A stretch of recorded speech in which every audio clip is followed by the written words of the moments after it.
আশ্বিনের শারদ প্রাতে বেজে উঠেছে আলোকমঞ্জিত।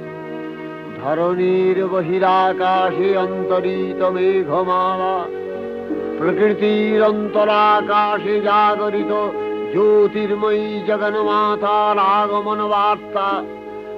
আনন্দময়ী মহামায়ার পদধ্বনি অসীম ছন্দে বেজে উঠে রূপলোক ও রসলোকে আনে নবভাব মাধুরীর সঞ্জীবন।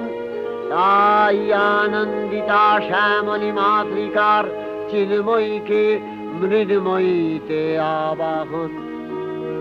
আজ চিৎশক্তি রূপিণী বিশ্বজননীর শারদশ্রী বিমণ্ডিতা প্রতিমা মন্দিরে মন্দিরে ধ্যান বোধিতা।